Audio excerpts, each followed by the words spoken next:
Good evening, ladies and gentlemen, boys and girls, children of all ages, sim racing fans from whatever corner of the globe you're tuning in from tonight. Welcome to the Esport Designs Porsche Cayman Cup, round one from Imola. I'm Tim Fulbrook and I'm joined in the commentary box by David Wrestle. David, how are you doing? And I guess let's start getting excited about this series. A very exciting championship ahead of us. I'm guessing just as much as me, you're looking forward to it. I was going to say there's one word I would definitely use for what I'm feeling right now, Tim, and that is pure excitement. I know these guys have been raring up for it as well. We've got 5 fantastic rounds to bring you guys, starting off, of course, at Imola, and it's going to be a fantastic race this evening. I've no doubt about it. So yeah, we've got a stacked grid before us tonight. 37 drivers, we believe, are taking to the former venue for the San Marino Grand Prix, a 4.9 kilometer circuit. And here you go, the spotter's guide for this championship. It's a very good looking grid, David, but beyond that, we've got some real world races, the likes of Jenson Button and Alex Buncombe taking place, as well as Charlie Martin, Sarah Moore and Oscar Sandberg, and some pretty rapid sim races in there as well. Yeah, there's a pretty decent mix of people, isn't there? Of course, invitational event, this one. So most of the people in this have been given the opportunity to race in this series due to having actually bought a livery off of Steve Hinden, who runs Esports Design. So fantastic cause from him to give back to the people who are representing his brand. And yeah, like you say, there's a fantastic grid. And if it's going to be anything like the practice race that was put on yesterday for these guys, I know that was a pretty decent affair. I'm pretty sure we're going to have a brilliant one tonight. There's going to be 4 amazing races to come as well. So like David says, yes, an exciting race yesterday in the practice event. Then tonight at Imola, a personal favourite of mine. I'm sure it's one you enjoy as well, David. But then going on to the 1st of March, we have a race at the Nurburgring Grand Prix circuit, followed by Kyalami a week later on the 8th of March. Then we head to the UK to Snetterton on the 15th of March before the final event at Donington Park on the 22nd. David, any thoughts about the calendar? And we know ACC, all the tracks on ACC are brilliant, aren't they? Any particular favourites in there? Any races you're particularly looking forward to? I know all of them's probably the answer. Yeah, you'd be lying if I didn't say all of them, wouldn't I? I mean, let's face it, the British GT ones, they're fresh on the calendar, aren't they? Fresh as DLC a couple of weeks ago. Snetterton's a difficult one. I know it's not my personal favourite, but it's a good track for racing, and it's going to separate the wheat from the chaff, as it were. Donington, of course, going to be a brilliant one at the end of the season. But I mean, all of these ones are going to be absolutely brilliant. I'm really looking forward to seeing how they get on in next week's one at the Nurburgring, like you said. Not a track I've personally had a chance to see the GT4s going around in anger as of yet. So it's going to be really interesting to see how they fare. But yeah, there's some brilliant tracks, and there's a good mix of them as well. Good blend of different types of tracks, which should give everyone a chance to show off their quite extensive skill set. So the event schedule for this evening, the drivers are currently pounding around a little practice and warm up. Then they'll head into a 15-minute qualifying session before a 1-hour race will take place this evening. Drivers are in equal cars. They're all running in the Porsche 718 Cayman GT4 as we actually cut to some coverage of the practice. So a level playing field for all these drivers. Really, it's up to them to make the difference. And also with limited ABS and traction control, it's not the same GT4s they might have driven in other series. They're going to have to rely on their hands and their feet, potentially a little bit more than they have done in other series. But David, I know you didn't get to see the practice race yesterday. You were off busy commentating on GT3 action, but actually managed to tune in. Almost felt like I had snuck in through the gates at Imola and was watching on from behind the fences. But a fantastic event. I think if that was a litmus test, anything to go by, we're in for a blinder. The grid was separated by a handful of seconds. I believe that the top 10 or 11 were just over a second in qualifying, and actually the top 2 were separated by 0.02 of a second. So I think we're in for a spellbinding first event. But Imola, a track we know maybe from Grand Prix racing, but it does lend itself to GT racing. Absolutely, yeah. You've got plenty of overtaking spots, a prime prime full of action ready for this evening. And I think the beauty of this series that Steve, obviously head of esports designs, has thought up in his many hours that he's been doing, spending all the time on some of the fantastic liveries we're seeing out on the track this evening, is obviously, yeah, with it being a single car series, it's not necessarily, well, it'll have no impact on balance of performance, which we know is something that can change from track in Assetto Corsa Competizione. So it's very much like you say, it's a case of getting car and driver in as much harmony as possible. So a lot of these guys will be spending a lot of time working on setups, and it really is just going to be a case of who's got the best setup, who's going to feel most comfortable, and who's going to have that outright pace. So there's not really going to be anything other than who is going to be the closest between car and machine, and it's going to be fantastic to see who that's going to be. And you can see already, I mean, look at the gaps between them, down all the way from 1st to 14th, first being Luca Burke in the Zancho Simsport team at the moment, all the way down to Bellinger in the number 22 Porsche in 14th. There's only 1.3 seconds between them, and this is a practice session. And I would imagine they're probably not giving it full beans just yet, so that's going to probably get even closer over the next 20 minutes or so when we get into that qualifying session. Absolutely, and like you say, drivers having to really make their own mark. They can't rely on the advantages they might have in the Cayman over other cars. They're all in the same machinery. One of those gentlemen who is transferring his skills from the real world to sim racing and has done pretty spectacularly so far, Alex Bunkum for Team Rocket Esports on your screen at the moment. Unfortunately, Jenson Button, his teammate, not joining him. Jenson, actually, who I've commentated on in SimSport, and he loves San Marino, actually. He loves the San Marino Grand Prix. He loves the Imola track. It's a bit of a shame to see him missing out on this one, which actually leads me on to a point, David. Top 10 score points. It's Formula One style points. And we think that's going to lead to some pretty interesting... it's going to basically turn the heat up on this. You've got to get in that top 10 to score points. There's no, finishing maybe 15th or in the top 20 and bagging a score. You've got to get in that top 10 and take home some points for your tally. Absolutely, yeah, and it means that if you have one bad race, you could completely throw your championship chances out the window. Of course, with it being 5 rounds, like you say, 10 top 10 positions are paying. And what was it, got 37 people in the server, I think, this evening. Like I say, a couple of people unfortunately had to drop out. Like I say, Jensen unfortunately couldn't make it, and I think there's one of the guys has unfortunately dropped out for injury. But yeah, I mean, you lose one race in this, and there's potentially championship chances could be blown out the window. So it's going to be very much a war of attrition, and I would imagine there's going to be quite a few battles nearing that bottom end of the top 10 just to try and get any shred of points as they go through these next 5 weeks. And unlike maybe other series that people have enjoyed in the virtual world, there's no reverse grid. So qualifying each race, drivers are going to have to then work on qualifying setups. And actually chatting to a couple of the drivers after the test race yesterday, they were saying actually qualifying is something I need to improve on. I need to get myself up the grid, up the order, so I'm in a better position to fight close to that top 10 or be around that. It's really throwing a tactical kind of change into the race being that top 10 Formula One style points. I think we've got to look out for some people pulling some impressive performances out of the bag. And like we say, if you're further down the grid and you get one of those races, you're in the points, that's championship changing. You could jump from being, in the top 20, outside the top 20, right up into the top 15 if only a few drivers have shared the points early on.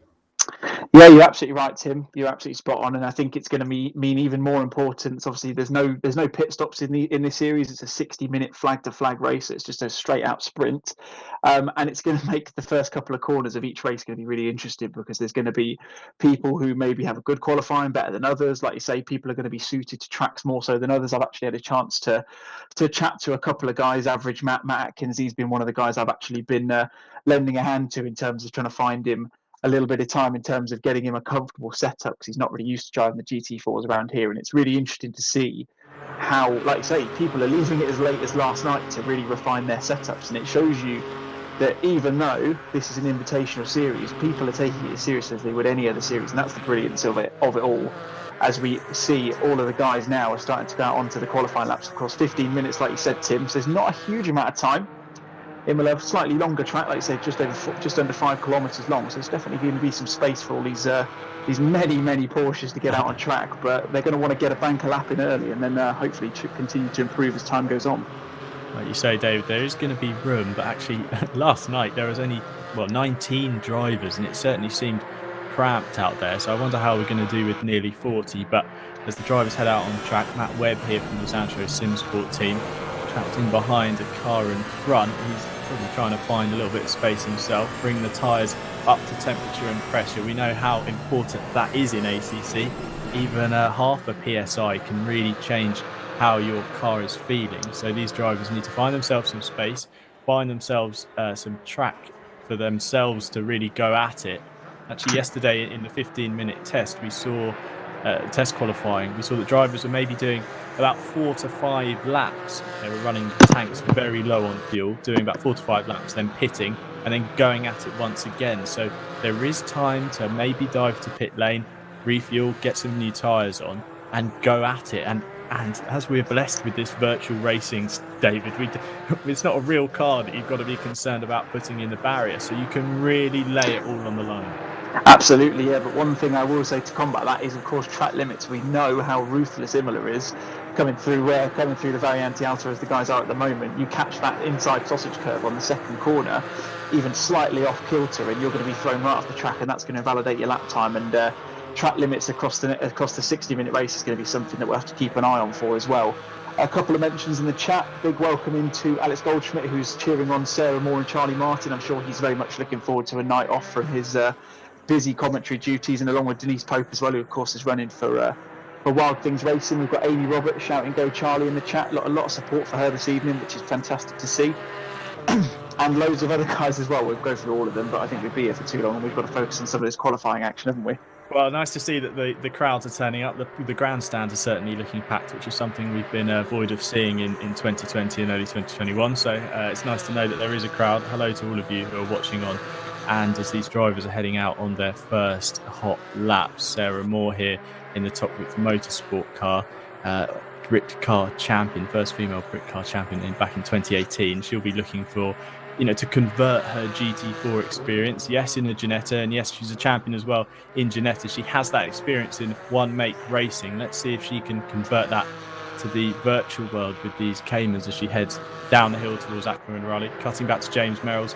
Now, what do we think of this livery, David? It's the Pink Pig scheme, and this is one that James Merrills has carried with him in the virtual world. It's nice to see this scheme made famous on the 917 Porsches, on his baby cousin, I suppose. Yeah, absolutely. It's certainly eye-catching, isn't it? And I, for one, am a big fan of a slightly different coloured livery. I will give a quick shout-out to Marcelo Bazan Sanchez, who's specifically asked, I like those cut to the chase, can you shout me out in the chat? So we'll give him that, one of the 75 people who are watching right now, which is awesome for the start of the series. But yeah, it's a brilliant livery, and I think it's one of those where, I love the fact that it's given itself a name as well, Pink Pig, and it's something that you're never going to miss on track. I'm sure you'll agree, Tim. Definitely. So Oscar Sandberg then setting the first time 1:49.845, closely followed by Yannick Muller in the 43, and 8 tenths behind. That margin, I expect Yannick will be wanting to close very shortly as these drivers are setting their first times. Here we go. Muller in the SimSport Solutions car. He'll be wanting to transfer his skills from other GT4 and GT3 machinery. I believe he was taking part in the Kyalami 24 hours over the weekend, so wouldn't be too surprised if he's feeling a bit fatigued, but knowing Muller, he'll be wanting to put on a good show for us this evening. Yeah, absolutely. I think there's quite a few of the guys who came out of the RCI 24 hours of Kyalami a couple of days ago. Of course, Oscar Sandberg winning in his split, which is big congratulations to him, and he's clearly carrying on that form. I wonder how much practice he's been putting in around Imola. I'd imagine he's probably shifted a fair load of time down towards the South African track in Kyalami, but he's certainly off to a decent start. I see Luca Burke positioning himself in between himself and Yannick Muller with a 152 rather. But yeah, like you say, Tim, I think those times they're going to collapse down very, very quickly as we go on board with Al Buncombe now. He's currently 8 tenths up, so that would put him potentially in a provisional second place. So we'll see how he gets on through the rest of this lap and see if he can continue. But he's certainly bringing the pace, and that crossover from real life racing into the virtual world certainly not phasing him at the moment. Well, Buncombe yesterday, he did turn up for the test race, was unfortunate at the start, dropped back down the order, and actually I think he might have actually joined the race from pit lane, but was able to fight his way up, David, to sixth place, which is pretty impressive. So it shows that, he's really putting things out there. He's really not holding back in the sim racing world. Let's see if he can finish off this lap down the hill into Tozer, 9 tenths up, but there is a bit of traffic in front. There's one of the mob 7 cars in front of him there. That's the 58. So he's going to have to find a way past. Might be able to tuck in behind actually and benefit from the tow. Looks like he was slightly impeded though through the final 2 corners. Let's see how Buncombe does on the run to the line. 9 tenths up on the way into that final sector. He comes up to cross the timing beam now and jumps up to 3rd place. Just nearly 2 tenths off pole position so far. Luca Burke, the Zancho Sim Sport man, is at the top at the moment, 80 in the car number 87, 1 minute 49.524. As we hear that Moller is actually going quicker, half a second up, and that's the deficit he'll need to overturn if he wants to get on the front royal bag pole position as he comes now into Piratella. He looks pretty clean on the way in, runs out wide, he uses all the track available. He might have risked impeding his lap time there, so we'll have to see when he gets round through Acqua Minerale, looking pretty stable and nice on the way up through the hill. 6 tenths up, so he's found more time, so really extracting the best from this Sim Sport Solutions Cayman on his way into Variante Alta over the right and then the left. A little bit squirmy on the exit though, that could have cost him a little bit of time, so he's lost 2 tenths on the run down the hill towards Ravazza, it's the final 2 corners. Here we go down the hill. Can he get the car stopped? 2 tenths now is advantage. He's really got to lay it out through the final 2 turns. Managed to get stopped. Runs wide there, David. That's going to cost him the time, isn't it? Yeah, that's pretty much. You can see time's completely gone there. As you see, he's just binned it off through the second Ravazza there. Big shout out to Cody Pride, who's currently put himself up into 5th place, just over 2 tenths behind Luca Burke at the moment, who seems to have dropped it into the pits, but I would imagine he's now coming out for his second stint. But you saw it there. We were absolutely right, Tim. He came out of Variante Alta through that second to that right-hander, and he just got a little bit out of shape, a little bit opposite lock-on, and that way you heard the timings themselves. He dropped 4 tenths going down the hill, which is quite impressive. James Warren now currently 3 tenths up as he's going to cross the line. That's probably not, unless he gets any more through the straight. Is he going to improve? He doesn't even improve at the end of it, interestingly. And not according to the timing screens anyway, so he's going to stay 14th. But you can see already, Tim, we were just under 10 minutes into qualifying, and the top 13 separated by less than a second. We're definitely setting for a fantastic fight this evening, and Oscar Sandberg actually moved a little bit closer towards pole position. Here's Jack Roderick in the podium sim racing car number 15, 7 tenths up on his time. This will be his first valid lap, so let's see where this slots him in the order. He goes 18th, 1.3 seconds off provisional pole at the moment. He's got enough time though to improve, just under 6 minutes remaining, as he's following in behind Denise Pope there in the Wild Things car. Denise actually running off. She might return to pit lane and have another go. But here's Charles Solberg in the number 122 Turn 1 Esports car. He's 7 tenths up on his time, looking pretty strong, though he might have backed out actually, into Ravazza. So he's choosing to abort that lap and maybe start another one. But he's in the same team as Charlie Martin and Oscar Sandberg. And Oscar Sandberg last night was very rapid in the test race, but unfortunately, perfect that you mentioned it, David, he came across with track limits and had to serve a drive-through, which dropped him right down the order. So I'm certain he'll be looking for a way back into the fight this evening. Fortunately, yesterday didn't count for points, but I'm sure he's learnt his lesson. Absolutely, and he set a statement with that position coming top of the leaderboard last night. I would like to say, barring that drive-through penalty, Tim. Obviously, for those who aren't aware of the way that ACC works in terms of penalties, typically the way the track limit is going to work, they're going to get 3 strikes and then you're going to get the penalty. So you will notice it on the timing sheet. If anyone does get anything like that, you'll see a red DT icon pop up on the right hand side next to their name. We'll keep across those as best we can. In the off chance, I'm going to be apprehensive and say in the off chance we get any drive-through penalties, but if it's anything like the race I commentated on in the GT3 Sim Sport Solutions a couple of weeks ago, there's probably going to be quite a few. As you see, Stephen Haley currently 3 tenths up, we're hearing, so if he can get a good run through the 2 Ravazzas as he comes down the hill, it's like one of the Zancho guys, that might well be Luca Burke just getting out of the way. So fortunately he's managed to get a clear run into there. If get a decent run out here. He's going to want to drop it down into third. I'd imagine getting a good run. Looks like he does, using all the curb on the outside. He's lost a tenth though, so maybe 2 tenths. That's still going to shoot him up the order. I think that'll probably put him around about 8th, just behind Will Dendy in the number 5 machine at the moment. And there you go. Does improve. Not really by much though, unfortunately. Looked to have lost a bit of time maybe coming out of that second Ravazza. Yeah, Haley will definitely be looking to go quicker. And speaking of going quicker, Moller in the SimSport Solutions, number 43, a couple of tenths up at the moment. That could slot him in above Bastian Zenefels in the 64th. So Moller looking to improve this time. We saw him lose out through the final 2 corners down at Ravazza, but into Acqua Minerale, taking a bit more curb on that right-hand side this time. He's hanging it out with just under 3.5 minutes to go up the hill, and he's gained time, so he's 5 tenths up now.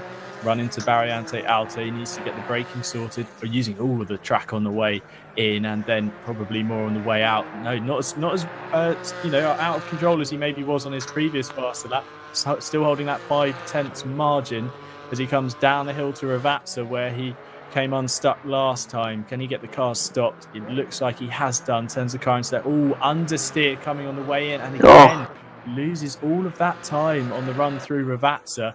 Plenty of time still to get another lap in, but David, these guys are hanging it out as we cut to Alex Buncombe, who's flying through the Variante Villeneuve there and into Tosa. These guys are really pushing for this first top 10 or first pole position. They're certainly not hanging around, are they, Tim? There is a lot of anger going through these cars at the moment. Obviously, as you say, with the benefit you mentioned, you quite rightly pointed out the fact that because it's virtual, there's no necessary worry about them having to drop it into the barriers. I mean, there probably is a slight worry in their head at the moment with there only being 2 minutes left, but we'll see how they get on. Charlie Martin currently 4 tenths up on her time, so she's currently a couple of seconds off the absolute pace at the moment, but we'll see if she can carry on building up some time as she goes into the final couple of corners. Much better line through there than we saw Yannick Muller get. It's like you say, Tim, the front just washed out on him, didn't it? He just couldn't seem to get any purchase. Now 6 tenths up coming onto the finish straight. We'll see if that will improve. She can get a couple more tenths. That will put her above Chris Shaw in the 58 Porsche at the moment. We'll see if she can get that time. Does improve, but only by a couple of tenths, and stays 32nd at the moment. So here, Noel Brinkman in the Pulse SimSport 91 on the run up the hill. He's 2 tenths up, so he's currently doing the job he needs to do to move up to pole position as he runs through Variante Alta over the curb on the right-hand side, settles the car for the run down the hill towards Ravazza. The white flag being waved on the right-hand side. There's a slow car ahead, potentially someone winding up for a hot lap. Down the hill into Ravazza. Gets the car stopped much better than Yannick Muller was able to. Uses all the curb on the right-hand side, in through the left. Final corner complete. He's now 3 tenths up, so he needs to keep his foot flat to the board, see if it can go any further through the bottom of his pedal board, see if he can drag any more time of it. Keep to the right-hand side, the line of least resistance, and he does, or he improves. But look at that, David. Just under half a tenth of a second.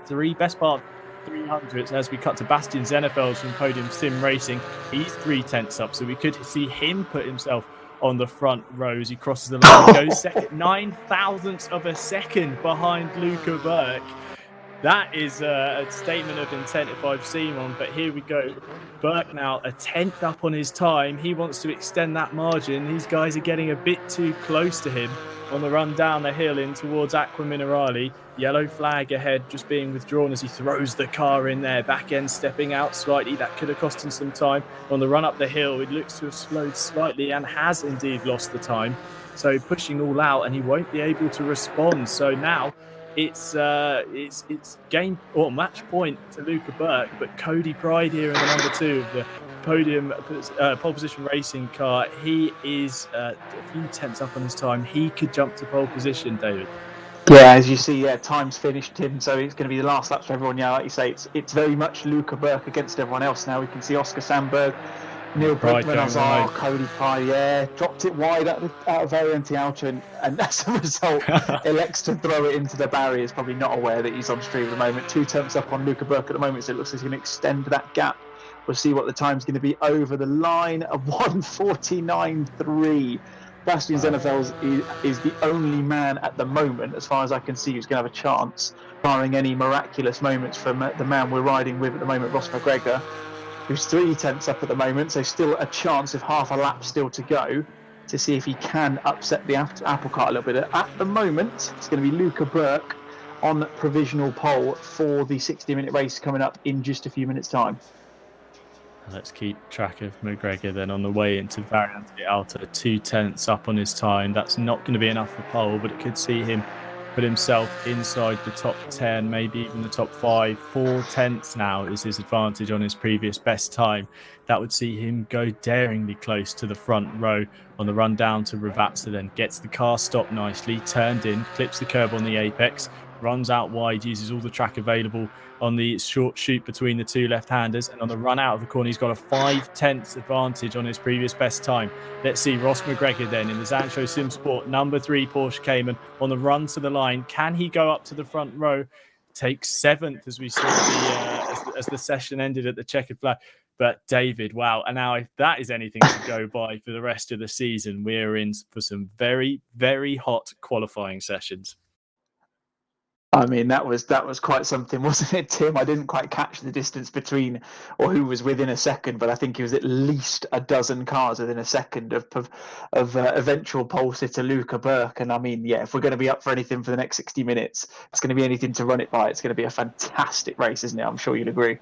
Definitely. So here's your order then for the first round of the eSport Designs Cayman Cup. Luca Burke takes the inaugural pole position in the 87 Zancho Simsport racing car, joined by Bastian Zenefels in the 64 on the front row. Then it's Oscar Sandberg in the 120 Turn 1 eSports with Noel Brinkman in the 91 Pulse Sim Racing car. Then it's Cody Pride and Jensen in on the third row. Then Ross McGregor, as we saw, improve just at the end there alongside Al Buncombe in the Rocket Simsport car. Then we have Stephen Haley, the highest place of the Simsport contingent, in 9th place, with Will Dendy rounding out your top 10.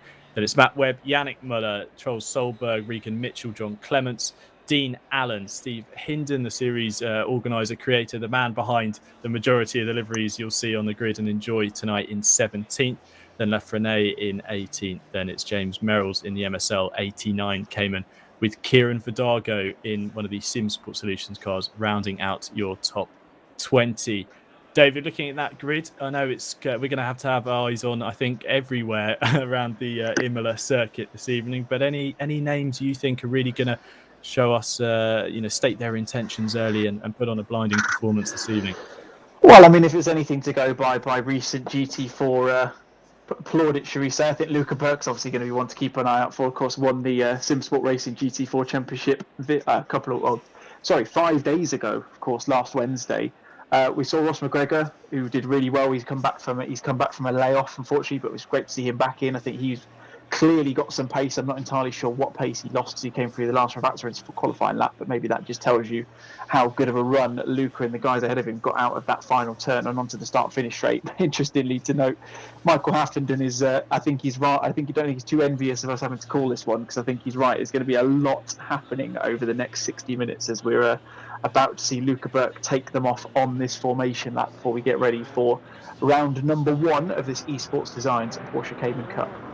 So as the cars pull away, drivers laying down some rubber on the grid. Not a standing start, so that shouldn't make too much of a difference, but I'm sure they're trying to generate any tyre temperature they can as they roll away for the warm-up lap. Drivers will be wanting to get their focus in, start maybe taking a look at who's around them, start preparing their game plan for the run down to Tamburello. It's a hot spot for action we've seen in any form of racing, really, at this Imola circuit, that the drama doesn't take too long to kick off. Luca Burke then leading them round on this warm-up lap, and really he's the one who's going to have to set the pace. You know, he's got to stretch his legs early on, see if he can keep the pack behind, and he's going to want to build a buffer, because before too long people are going to start getting their heads down and seeing if they can keep on to the back of him, with Zenefels behind and Sandberg we know is going to be looking to right the wrongs, really, of the test race yesterday, where he succumbed to a drive-through penalty.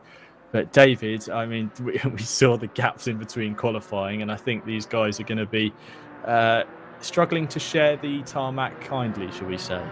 Yeah, you're absolutely right, Tim. It's going to be really interesting to see how they all get on into Tamburello for the first time. Of course, like I say, they did the practice race last night, so some of these guys will know roughly what to expect, but you never know what's going to happen. The virtual visors will be going down in a minute or so once they get round the final Ravazza and onto the start-finish straight for the first proper time.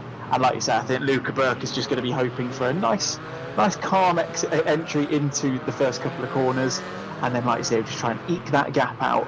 No need to worry about strategy or anything like that. Literally as fast as you can, as hard as you can, for 60 minutes, and I think we're going to see some incredible action throughout this field, not just at the top, but I think we'll see it all the way through the 35 cars that we've got on the grid this evening. So as the drivers round Acqua Minerale and climb up the hill towards Variante Alta, just getting their bits and bobs around and prepared. Cody Pride rather sending it through the chicane, looking like he's doing some rather active tyre warming of some sorts through there. These guys, be getting their heads down now, starting to think what's their game plan for the first few corners, and really start to think about how they're going to run this race. Do they just want to get it clean, get the points in the bag, and move on to the next race at the Nurburgring? Or, like, we think, David, are they going to be going all guns blazing? So they're lining up now. Nice 2x2 formation. The cars getting into their grid slots where they are, trying to work out who's in front, who's behind, who's alongside, who's going to be challenging them into Tamburello. Luca Burke then rounds the final corner at the head of this very, very long and angry-looking snake, David, as they come up towards the start-finish line for the first time of the Esport Designs Cayman Cup. We're going to be going green very shortly, rounding the final couple of kinks.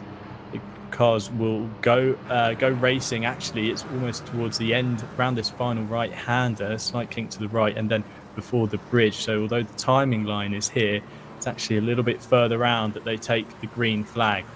Seconds away then for the first round of the Esport Designs Cayman Cup. Luca Burke and Zenefels alongside as we go green. Burke gets a good start, able to cover off Zenefels and tucks in behind, and side by side behind Oscar Zanko and Noel Brinkman. Cody Pride looking for a way up the inside and might just find it on the way into Tamburello for the first time. Everyone seems to get through cleanly, 3 or 4 wide towards the midfield, but everyone giving each other enough room. And it seems like we have no casualties for the first time through Tamburello, but it's Burke from Zenefels, the top 2, and Sandberg slotting in for 3rd. A nice clean start to the season, David. Absolutely, yeah. Not personally what I would have expected, but it's good to see these guys giving everyone a little bit of care and observation, a little bit of space between them, and like you say, it's really good to see that everyone's managed to get a clean start. I see one of the Zancho Simsport Racing cars going a little bit wide there. That might have been Ross McGregor, and it's all kind of coming up in a Constantine, a little way back in the midfield there. You know that you've mentioned it. It's the phrase I've associated with you, Tim, the accordion effects. They've gone through Tozer there. They've all grouped up, and now Bunkum now going up the inside of Jensen into Piratella there and getting the move done. Very nice work from him. And it looked like it was clean, and then I think we saw a couple of people getting caught up in the aftermath going through Tozer. You see cars all over the place at the moment, just trying to find a little bit of racing room going through Acqua Minerale, and Ross McGregor unfortunately dropping a couple of positions down, and he wants to be getting right back on that train as soon as possible. Like Stephen Haley then being pushed out wide and then not allowed back in by teammate Regan Mitchell, as we see one of the Turn 1 esports cars cutting across the inside of Acqua Minerale, of Variante Alta, but up to the front. Luca Burke now holds a 5/10 advantage. It doesn't look like half a second, does it, over Zenefels as they lead round Ravazza for the first time. A train of 1, 2, 3, 4, 5, 6, 7 cars all in together, and I expect to see this continue for much of the race, but that's one lap under their belts. They all seem to settle down rather nicely inside this top 10, as it's Sandberg then follows from Brinkman, Pride, Bunken, Jensen, Moller, Webb and McGregor round out your top 10. Zenefels looking to challenge on the way into Tamburello for the second time, and that's allowed Sandberg to close up. He's right in behind this top 2 and actually looking to the inside then out of Tamburello on the run down towards Variante Villeneuve. He might have a look up the inside and indeed has got through, but the track will swing right here, but he's got the move done before that. Sandberg making a nice clean move. Optimistic indeed, posing on the back, and he's actually looking up the inside for the race lead. That was close. Nearly saw the front end of that Cayman making contact with the back of Luca Burke, but they're starting to sort out the order behind. But Burke now leads Sandberg. Oh wow, I mean, it's 2/10 to the best part of, and Sandberg, the man really making moves at the moment, and before too long I wouldn't be surprised to see him trying another move on Burke for the lead. Absolutely. I mean, you thought you might have got it into Tozer there as well, didn't you? It was a lovely move on Zenefels going into Villeneuve. You mentioned there, just managed to get the slightest gap into the first kink and just managed to cut across and get the inside line into the second part of that chicane. And yeah, he got so much momentum out of that second part of Villeneuve. He almost had a chance to go past Lucas going into Tozer, but he's he's just about managed to stay behind, and he'll be hunting down that Sancho Simsport 87 car. And I would imagine that Luke will be a little bit worried seeing that looming large in his mirrors. Has always seen one of the guys in the background there going very, very out of shape and going into the round. Quite catchy. There wasn't a bit more contact. Nathan Gibson in the podium Simsport racing car getting caught up going into Variante Outer and being spun around, unfortunately. So that's going to shift up the order a little bit further down the field. But we'll go back to the guys at the front. Oscar Sandberg within a couple of tenths, it looks like. I mean, you could barely throw a piece of paper over these, like they're that close between each other at the moment. Is he going to try and make a move onto Luca Burke into Tamburello for the third time? Having to fall back in line then. It looked like Burke covered off, holds the middle of the road just enough to really dissuade Sandberg from making a move there. But again, through the final left-handed part of Tamburello, Sandberg looking quick on the exit as we see a battle further down the order. But Sandberg actually looking like he's having some sort of problem there. So unfortunately, there we go. Oh, so he's okay. He's still, our lead battle is still there. That's just some minor internet issues. Matt Webb here in 8th position, seemingly in a little bit of no man's land actually. 3.2 seconds off the back of SimSport Solutions, Yannick Muller 43, and then 1.5 seconds in front of Ross McGregor. So he's really got to get his head down and see if he can close the gap in front without losing that margin behind. Noel Brinkman in the Pulse SimSport 91 car here, in close company with Cody Pride behind. This leading quartet looking to settle the order soon, but with 55 minutes to go, David, I think we're going to see plenty more changes for position. Oh, absolutely, and I think we'll start to see this quartet maybe start to make a bit of a break for it. You mentioned there, Rumler Jensen slightly dropping back. I think he got into a bit of fisticuffs with Al Buncombe and Yannick Muller behind him, which has given these four a chance to break almost slightly. But if anyone starts to batter, you can see how close they are between them. Like I say, there's so little time between the guys, and with them being in equal machinery, it doesn't necessarily give too many people an advantage aside from setups. It's going to be very much a case of racecraft over outright power to get the moves done at Imola this evening. Looking really good so far. Gabriel Lafrayen in the number 16 EGT Challenge Cayman, looking pretty solid at the moment in 19th, but I wouldn't be surprised to see him moving forward as a coach in the sim racing world. He'll be looking for a way up the order and to potentially show his students how to get the job done.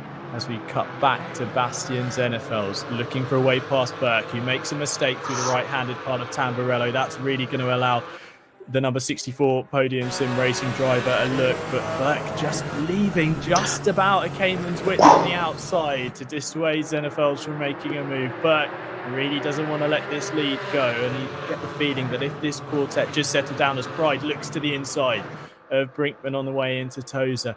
And it looked like a little bit of contact, a little bit of rubbing of racing as Buncombe had an incident behind there. Looked like he got out of control in the exit of Tozer and made contact with Yannick Muller. They might both now have to carry damage for the rest of the race. But I was going to say, David, it looks like, if these guys just settled down, just accepted their running order, they might be able to find a gap between the rest of the field. Buncombe and Muller still unable to decide who's going to be 6th and who's going to be 7th, but Buncombe returns to the position in front. It looks like Muller returned a favour on the way into that Minerali and sends Buncombe off wild over the skipping and hopping over the gravel trap there. But get the feeling that maybe if these guys just settle down, 53 minutes to go, Dave. I can't believe 7 minutes is all we've had. It feels like we've been watching 30 minutes of racing at the moment. They Absolutely. just maybe accepted their position, they might be able to, make themselves that space to then settle positions down the line. Yeah, a little bit of impatience, you'd have to say, wouldn't you, Tim? I mean, nice little love tap from Yannick Muller there. He's shared a bit of racetrack with our Buncombe over the last few weeks, and clearly no friends there, as he gave him a little bit of a nudge going into Aqua Minerali into the second corner. But yeah, you are absolutely right. It's interesting to see. There seems to be a little bit of impatience in the guys at the front at the moment. Everyone wants to be in that lead spot, which, so in my opinion, as James Melrose takes an interesting line to try and get out of these, or to leave Dean Allen outside of the slipstream in that podium sim racing number 33 car, as he's trying to get alongside. But yeah, there's a little bit of impatience, and everyone seems to want to get straight into into the thick of things at the start. And I've just noticed, unfortunately, someone in the chat has just mentioned that Oscar Sandberg has actually disconnected him. I haven't seen that myself, but such a shame to know that obviously our race winner, barring any drive-throughs from yesterday evening, is unfortunately disconnected from this race. That's such a shame. It was looking like a 5-way fight at the front, and now down to 4 with Oscar Sandberg now out of the order. He'll be disappointed, but I'm sure we'll see the Nurburgring 24-hour winner in a Cayman return next time out at the Nurburgring on the 1st of March. But this battle here for 14th, 15th, well, even 16th, 17th and beyond, David, as they all seem to stream around Sousa. Dean Allen in the podium sim racing car with James Merrills, the MSL Motorsport guy, in front in that pink pig livery. It's not one to miss, but I'm pretty sure Dean Allen will be looking for a way through. As Merrills goes defensive on the run down the hill to Aqua Minerale, and that's allowed Jack Roderick, his teammate, to really close up through the corner there. There's 3 of these podium sim racing cars. I think they've brought a whole quartet, quintet, sextet. There seems to be a million of these podium sim racing cars. There's 9 of them, actually, as our broadcast director Steve proudly corrects me in my ear. Yes, a lot of them showing up, but that's it's nice to see plenty of esports teams, really lending a hand to this championship. They really want to get involved, and who can blame them? Absolutely, yeah. Like you say, you've got people from all sorts of walks of life. Obviously, you've got the guys from the EGT Challenge, David Ballinger, Gabriel Lafrene, and Alain Leon, of course, from across the pond. So they've been they've taken their coaching courses, they've done their coaching, and now going to get on the track and show them how it's done. And they're not doing too badly at the moment. But yeah, I mean, this field is, this train, I think, if I'm not too far wrong, is if you discount that gap in the middle of about a second and a half. It's around about 10 cars, Tim, which I think goes down all the way down to Solberg in 26th place. So anyone could make any form of waves here, and if they can just start to bridge that gap up to Will Dendy, it's about 5 seconds between Merrills and Dendy at the moment. If they can start to bridge that gap, then there's a definite chance that any one of these guys could be in with a chance of points at the end of this evening. Definitely, and when the racing is like this in these kind of trains, it's almost a game of snakes and ladders. Although you can climb the ladder, you can definitely slip back down, as we see Matt Webb making a mistake on the exit of Tozer. That's allowing McGregor and Haley to challenge on the run up into here. He's going through. Is he just about? Yes, he's being pushed out wide there by Haley. He sneaks up the inside. Another position gained on the run down the hill to Variante. The Aqua Minerale corner. The guys managing to settle the dispute here of 49.5 minutes to go on lap 5 of the race so far. Matt Webb looking now like he wants to try and bridge that gap to Al Buncombe and Yannick Muller, who have certainly exchanged blows in this first 10 minutes of the racing. Buncombe getting a bit all crossed up and squirrely on the exit of Variante Alto on the run down the hill towards Ravazza. Yannick Muller, we saw struggle here in qualifying. Is he going to look for a move? No, but just shows that bright red and white, very good looking SimSport Solutions Porsche Cayman in the mirror of Buncombe, maybe trying to put him off. But we know Buncombe, he's not going to be, he's not going to be irked or confused easily. So it's going to have to be something special from Muller if he wants to get past. Absolutely. I was going to say, if you're looking at one person who's got his fair share of experience of having people drilling down on him in the real world, Al Buncome's definitely one of the business. He's going to take a little bit of shifting to get around him. But Yannick Muller's going to try and go up the inside of the Tamburello. Of course, 3 apex corner, but he manages to look like he's made the move done into the first corner. Fantastic offensive drive in there from Yannick Muller, but it looks like Al Buncombe maybe he's going to get the switch back. Can he get alongside as they go into Villeneuve? It looks like he's about there. He's going to have a chance surely, but no, backs off and lets Yannick keep the position for now at least. See, with these being an equal machinery, it's very much a case of you want to be the second car in that chain, I think, going into Tamburello, because you're going to get such an advantage through the draft. The closing speeds are going to be quite something as they go into that first chicane on each lap of this race, and we're already 7 laps in, amazingly, which is incredible to think, Tim. We're not even 13 minutes in, and we've still got 47 or just under 48 minutes left of this excellent racing so far. We're not even halfway through. We're not even a quarter of the way through this opening encounter of the Esport Designs Cayman Cup. Luca Burke of Sancho's Sim Sport leads the way from Bastian Zenefels behind in the podium sim racing car. Then it's Brinkman in the Pulse Sim Sport, as we see Denise Pope going side by side with Chris Shaw on the way into Piratella, and on the way out they still can't decide who's going to be 23rd and who's going to be 24th. On the run down into Aqua Minerale, Denise Pope, maybe discretion the better part of valour, as we say, a lot of racing still to take place this evening.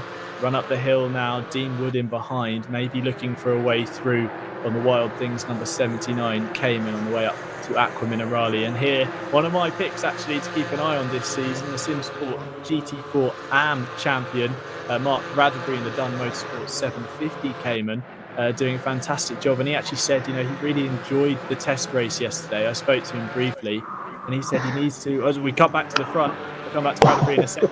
Burke having to close the door on Zenefels, who's looking for a way through on lap 7 here, and actually they need to be careful because behind Brinkman in the 91 to the inside on the run up to Villeneuve. Can he get it through on the left-hander? No. Zenefels able to cover off, but he might run wide and does so. Brinkman able to get the cut back as they're going to go side by side on the run up to Tozer, and it looks like Brinkman might have just got the job done.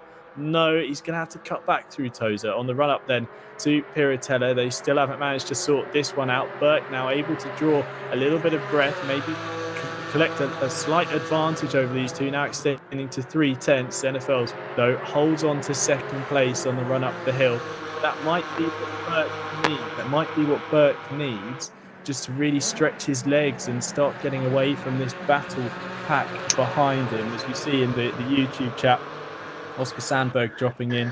Unfortunately, it looks like his web provider doing some sort of update, and 30 seconds without internet saw him drop out of the session. So really sorry to hear that, Oscar, but I'm sure we'll see you back next time for the race at the Nurburgring. Yeah, absolutely. And I think, like you mentioned, obviously he's very familiar with the Nurburgring. I'm sure he'll be a force to be reckoned with next Monday night at that track in Germany. But yeah, you see James Warner under a lot of pressure from Mark Raddenbury at the moment. You're never going to miss the front of Mark's car, are you? That fluorescent green bonnet that he's got on there. But James Warren just about managing to keep it ahead into Variante Alta as they go down towards the first of the two Ravazzas. But yeah, there's battles all over the place, Tim, isn't there? It's hard to keep an idea as to who's doing what at the moment. There's position changes all over the shop. It's difficult with two eyes, isn't it, David? I think we need about 70 to keep up with this lot. But Mark Raddenbury then holding Lafreniere behind him as it stands at the moment. But with just under 45 minutes to go, the first quarter of the first race for the Esport Designs Cayman Cup has seemingly flown by. Raddenbury now moving over to the left-hand side, going to have to go defensive on the run-up towards Tamburello, and he's really coming under fire. It's going to make Lafreniere go the long way around, and they're still side-by-side through the left. Behind, though, Charles Solberg looking to pounce on if there's any opportunity, any scraps falling from the table, and has done so almost as they're going to go 3 wide nearly on the run down towards Villeneuve. It's Solberg and Shaw showing his nose behind as well. Raddenbury defends to the right-hand side, which way the track clicks the curb, and then contact with Solberg. Raddenbury round to the right-hand side. A disappointing event for Mark. We know he's very much enjoying the racing, but yeah, just looked like a case of 2 into 1 wouldn't go.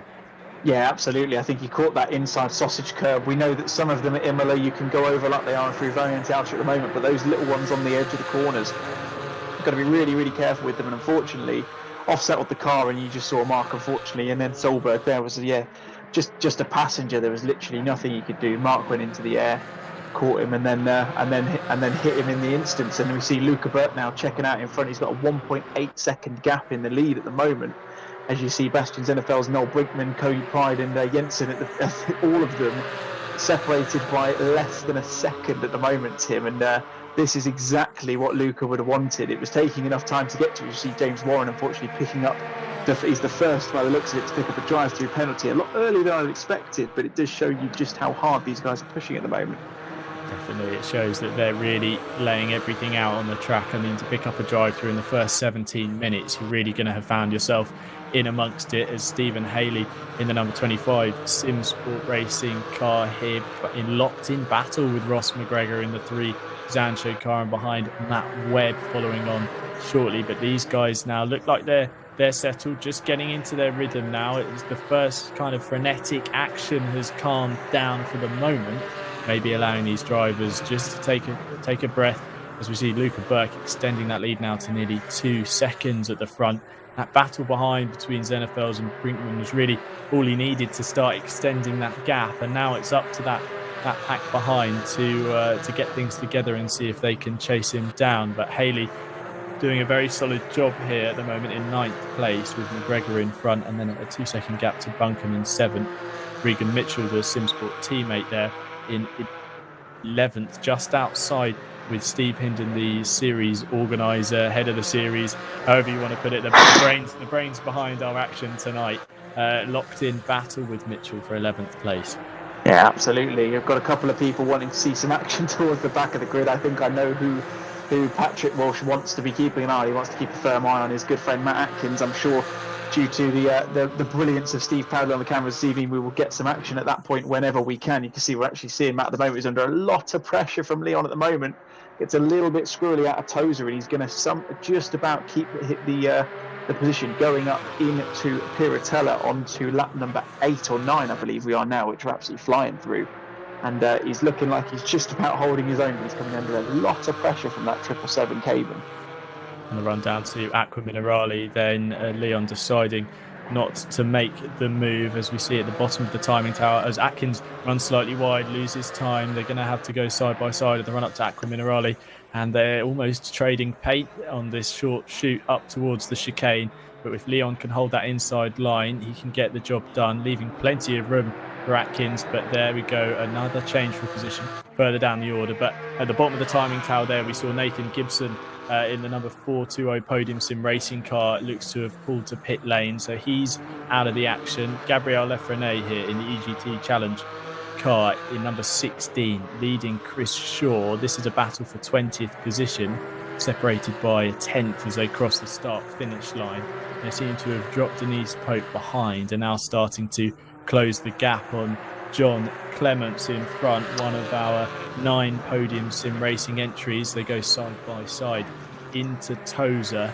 Shaw might be able to get the run on the exit using that wide line on the way in, but it looks like he's going to have to fall in behind as we see a little bit of battling further down the order. But the race seems to be just calming down now, David. We're seeing these battles really separate out. The drivers are now aware of who it is they need to beat if they're wanting to get bragging rights or maybe bag a few points in the season opener. Yeah, absolutely. You can see Luca Burke even further ahead now. He's next extended his gap to over nearly 4.5 seconds as the on to lap number 11 now. But yeah, he's been absolutely checking out in front, and yeah, like you say, just starting to get a feeler in. Looks like the guys, they're all settling down. They're finding their comfort zone. We're starting to see little pockets of battles through the field.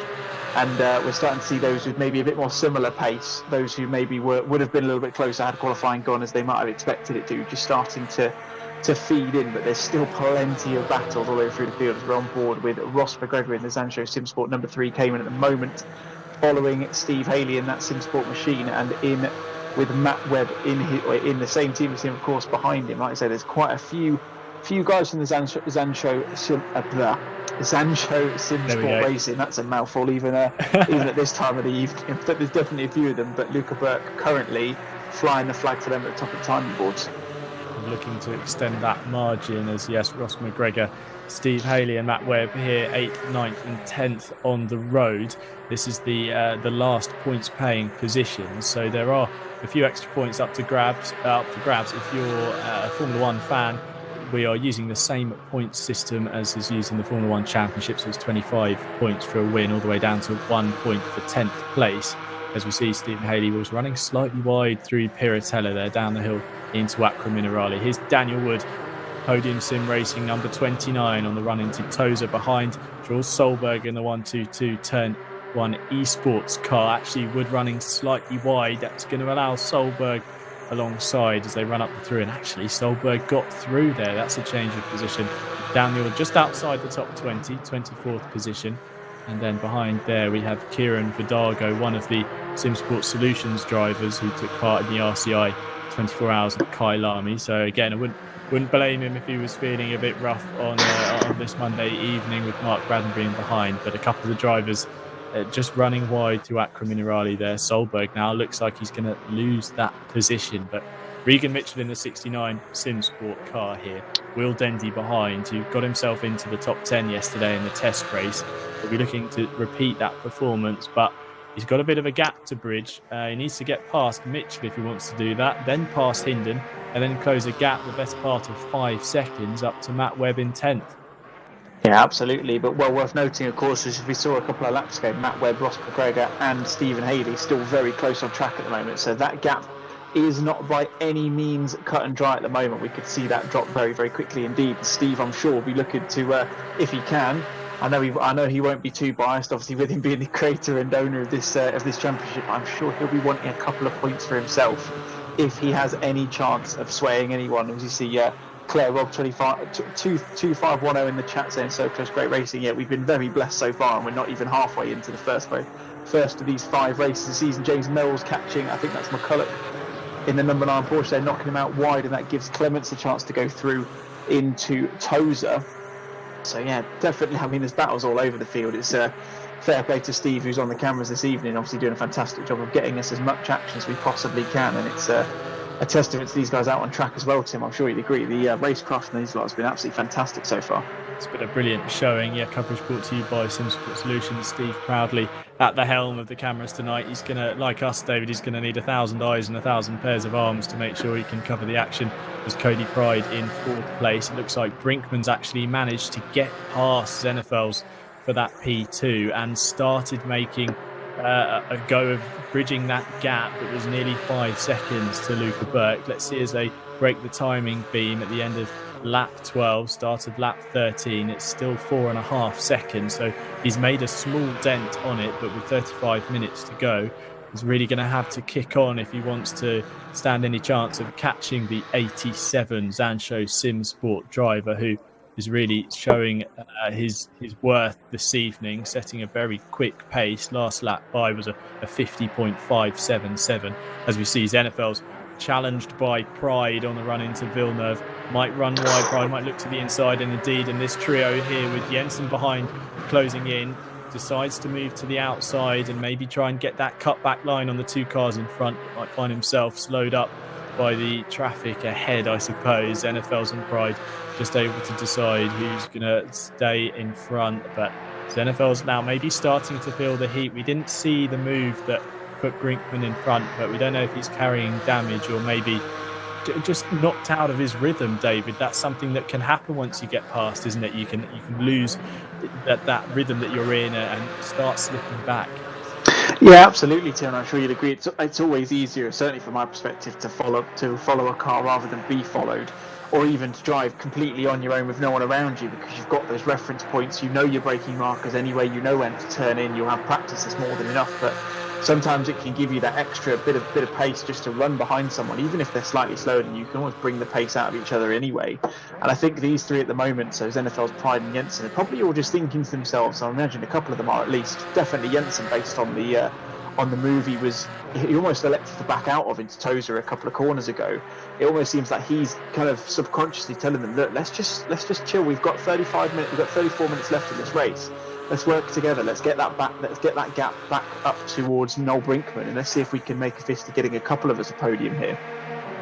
Absolutely, and actually Brinkman, although it looked like he might be able to start closing the gap, he lost a few tenths to Burke at the end of that final lap. The yellow flag out, not too sure why. Trevor Solberg here in the Turn 1 Esports 122 being challenged by Dean Wood, and Mark Raddenbury's joined the party behind in the 750 Dunn Motorsport car down the hill into Ravazza into this left, the first of 2 left-handers in a short shoot to what is the final corner. Although there are kinks on the start-finish straight, they're not really turns, and actually Wood runs slightly wide. That's going to allow Raddenbury to close right up with the slipstream along this long straight. I say straight in inverted commas, David. There's a couple of kinks, so you want to keep close to that wall on the right-hand side, but Raddenbury moves to the inside on the run up towards Tamburello.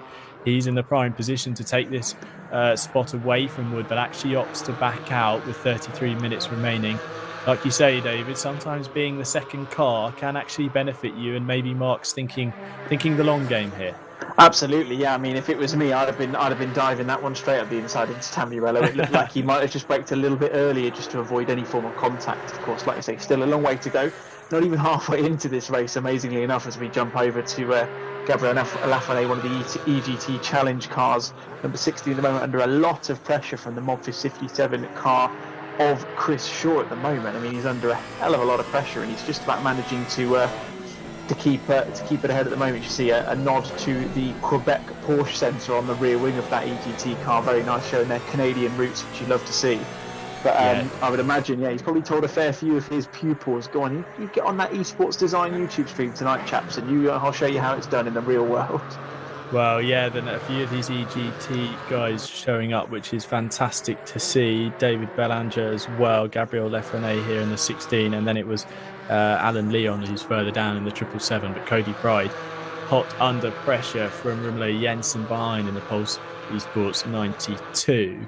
They look like maybe they've just decided that this is how things are going to stand at the moment, but they're going to have to maybe kick on, because behind, Muller is starting to close in, and we've seen that he's a driver who really doesn't want to leave anything in his pockets. He wants it all out on the table. We saw how he treated Blancpain 2011 GT4 champion Al Buncombe. He didn't show him any spare room or any kind words. So I think Muller's going to be doing his best to close this gap, and we could see a four-way fight for that final spot on the podium. Actually, sorry, yes, it is the final spot on the podium. NFL's just in front of Pride, but Brinkman really starting to gap him now, so 3.8 seconds. And Buncombe actually is closing up to the back of Muller. The gap now 1.5 seconds. So this group are all going to start bunching together just as we hit the halfway mark. And as we do, I'll give you the running order as Bert crosses the line to take the start of lap 16. Pride now having to defend from Jensen on the run down towards Ravazza. Jensen looking to the inside. It looks like he's going to have the move done if he can get it stopped, but no, runs a bit on the way into Ravazza and just kicks up a bit of dust and gravel on the exit, this trio here. But yes, as we tick over to 30 minutes and 25 seconds remaining, Luke Burke in the 87.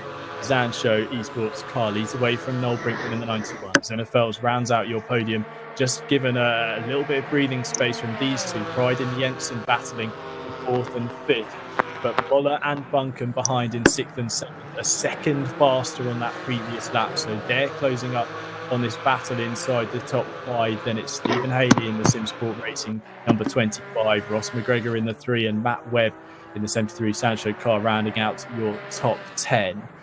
But wow, I mean, this is really going to start heating up, David, as Wade is looking for a way past NFL's. Maybe he feels that he's going to be the man to kick on and challenge Brinkman for second, but he's got a 5.2 second gap. I mean, Brinkman's disappeared out of camera shot just as these two start all getting together. Absolutely, and it's only going to slow down. You can see how close Yannick Muller is to the back of them now. He's definitely less than the 1.4 second the timing screen suggests. We'll hopefully get an update on that as they go into the second sector on the lap. But interesting to note as well, and I promise you I'm not doing this for the effect of the fact he owns this, he's running this series. Steve Hinden now with it in just over 2 seconds away from Matt Webb in the last point paying position. So he's definitely managed to put the anchor down and really start to close that gap, which is interesting to see. But you can see now, less than a second, Yannick Muller is behind this train, and it's a trio, soon to become a quartet, and if I'm not mistaken, it's soon to become a quintet when Alex Buncombe manages to get on the back of these guys as well, and that looks like it could even be within the next lap or so. And like you say, it's definitely heating up, and I'm starting to feel some of these guys starting to turn the screw at the moment.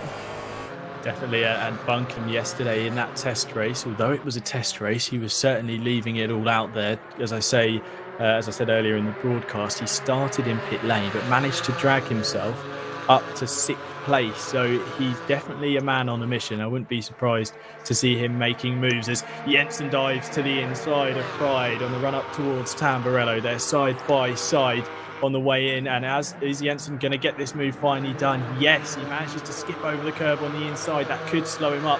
Pride with a clean run through the left and the right might be able to get a cut back through this final third part of the opening sequence of corners. The run down towards the Villeneuve chicane. Pride opting to go to the outside, rather forced to by Jensen as they slow down for the right.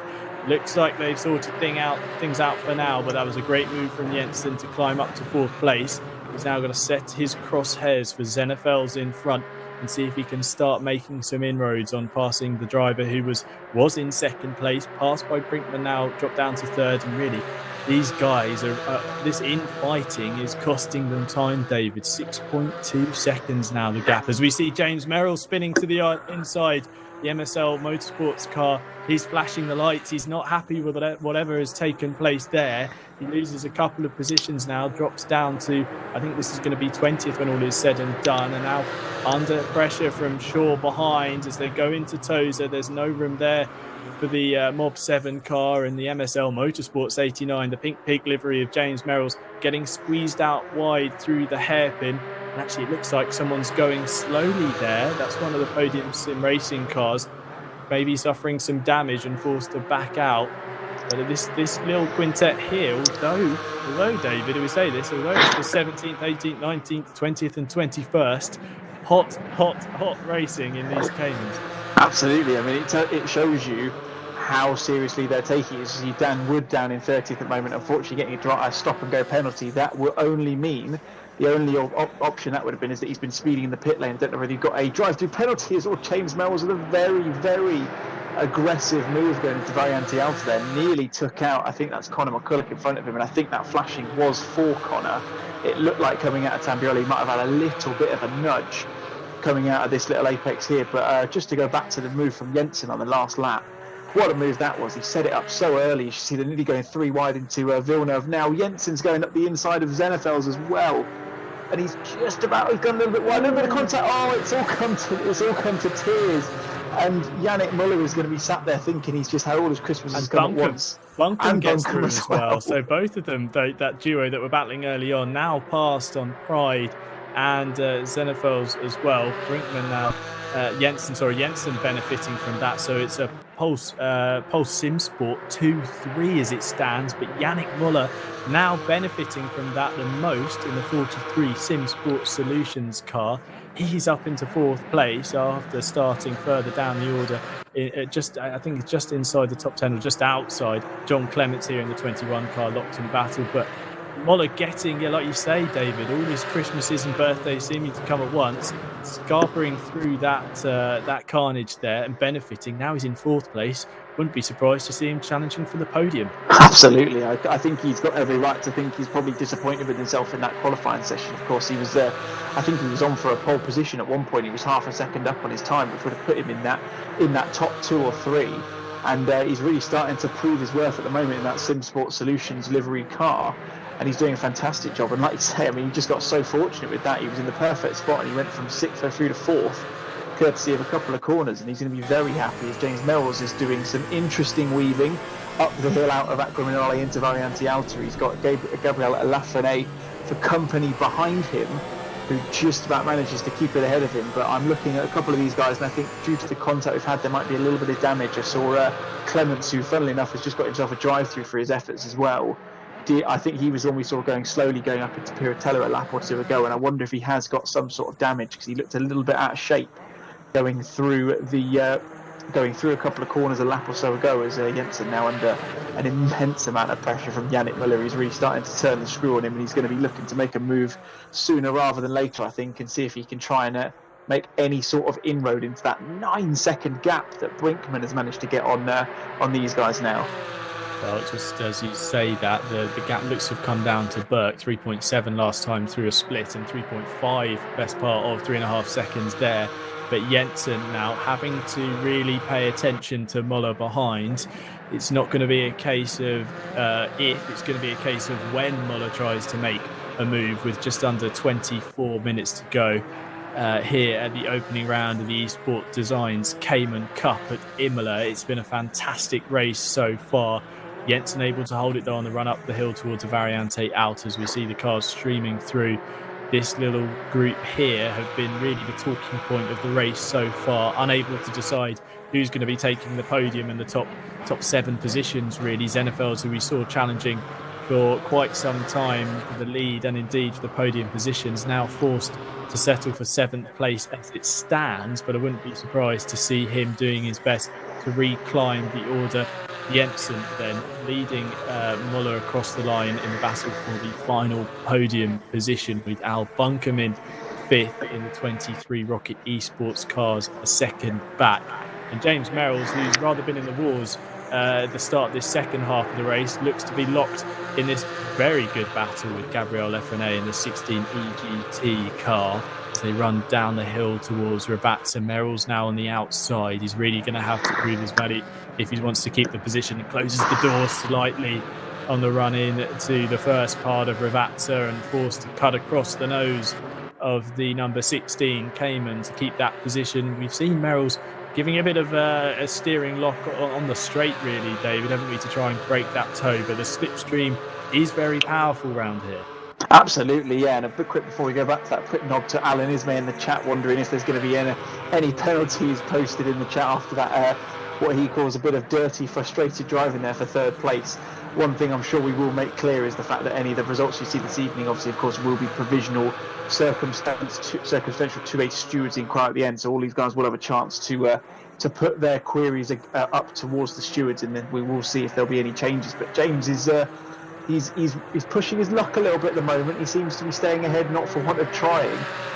He's under an immense amount of pressure from Lafreniere, who's hopefully using all of the tips he sees given his pupils to try and get some form of racecraft out of him. It's giving Denise Pope and Weller a chance to get right into the thick of things as well. And just behind them, we've got Solberg in currently leading, I believe, Turn 1 Esports car village, obviously, of course. To see Denise Pope getting very like Denise Pope going up the inside, trying to make something happen, and a slight mistake on her part, leading her to hit the inside of Merrill's on the way in to Piratella there. That's really unfortunate for the Wild Things number 79 driver. I know she was very much looking forward to getting stuck in this championship, but Luca Burke, we didn't factor this in, David, now having to deal with traffic with just over 20 minutes to go. The leader who did have a lead of nearly 5 seconds, I noted it down on lap 11, now only 2.5 seconds on lap 21. Brinkman able to close right up, and with traffic now beginning to play a part, they might be able to close or extend those gaps. Really the nature of the game when blue flags start waving. Yeah, absolutely. You could actually see the gap between Burke and Brinkman as they went in towards Villeneuve a couple of seconds ago, and you could see the distance between them. And I certainly wasn't expecting too much in terms of back markers and getting stuck into this, but they're starting to cause some sort of issue. And I wonder if that's been a lot of the causes to Luca losing a fair bit of time. Whether he just wasn't expecting it, and obviously we'll see whether that's going to impact Noel over the next couple of laps, as we see Sarah Moore at the moment, who's I think there's Sarah who we lost at one point. She's actually in her own livery at the moment because she was a late entry, the W Series driver. She's going to hopefully be able to have a chat with Steve and get something on for next week as well, and we'll be able to see her in one of Steve's fantastic liveries as well. But she's had her fair share of incidents so far. I think we saw her jumping across the run up towards Variante Alta about 20 minutes or so ago. Indeed, yeah, that came in definitely the top with the sports car, showing the signs of some unfortunate escapades off the track, as Tim Weller here in the Podium Sim Racing 119 car in 19th, so that's nice. Lots of 1s and 9s going on there, battling with Lefrene behind, and the Merrill's really the driver who was unfortunate in that battle between these guys, and the incident with Denise Pope dropping back into the clutches of Solberg. But I wouldn't be surprised to see those 4 drivers all coming back together with 19 minutes to go. As we cut to Steve Hindon, here he is, the man of the moment, our Esports Designs Porsche. He's the guy, the brains behind this series. The man, the artist, I suppose, wouldn't be an unfair term to use. Look at these fantastic grid we have before us. Steve, the mastermind behind a lot of the designs you'll see, if not the majority. I think there's only 3, 4, 5 maybe that he didn't do himself. So fantastic to see Steve enjoying getting stuck in here with this battle with Will Dendy in the number 5 Bob 7 car on the run into Villeneuve. Steve's going to need to get it slowed through the chicane, and he does, so able to keep it on the grey stuff as he hasn't so far. But it looks like Dendy's trying to line up a pass as the gap in lead is still hovering around that 2.5 second mark. Brinkman, although he was able to lock quite a sizable chunk out of Luca Burke's advantage, is now finding himself reaching some sort of equilibrium now, as Hindon getting slightly on the ragged edge on the run through Piratella, allowing Dendy to close up on the run down the hill towards Aqua Minerale. Hindon over the curbs on the inside, and Dendy just really trying to eye out where he can best make the move as they come up the hill towards a Variante Alta, one of the best overtaking opportunities. But as we've seen, David, tonight, any corner as an overtaking opportunity, isn't it? They're certainly making their racecraft known, aren't they, Tim? I agree with you there. We've had to see moves. I think we've probably seen a move, at least one, into every single corner on the track so far, including Piratella, which is probably one of the least likely overtaking spots. You see Dendy's going to try and make a move down the inside. Steve shut the doors, bit of contact. Unfortunately, it looks like Will Dendy caught the grass on the inside there. I wonder if he'll give that position back or keep an eye on those timing boards to see if he does. As we now move up towards Bastian Zenefels, who's under a little bit of pressure now from Steve Haley. He's dropped back from that podium position battle, and he's sort of falling into the clutches of Steve at the moment, and he wants to ensure that if he does fall back, look, in the battered and bruised number 64 podium sim racing Cayman, be hoping that if he does fall behind Steve, he doesn't fall too much further back.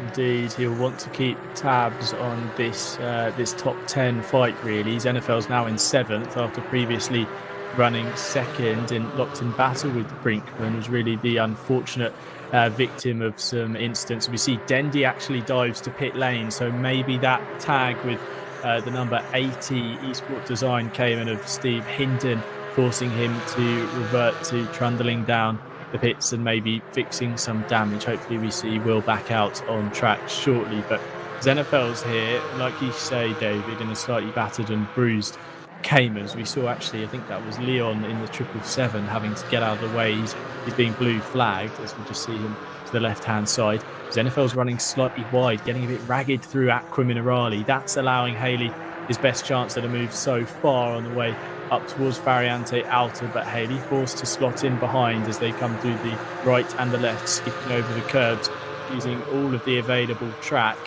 And that blue car you see on the screen there, he's not in this fight, so he's a lap down. So we should see the Gabriel Leon's number 777 Cayman move out of the way shortly. But that's actually starting to hold up Pride in front, as it's going to maybe just cost these guys a bit of time on the run through the final corner at Ravazza.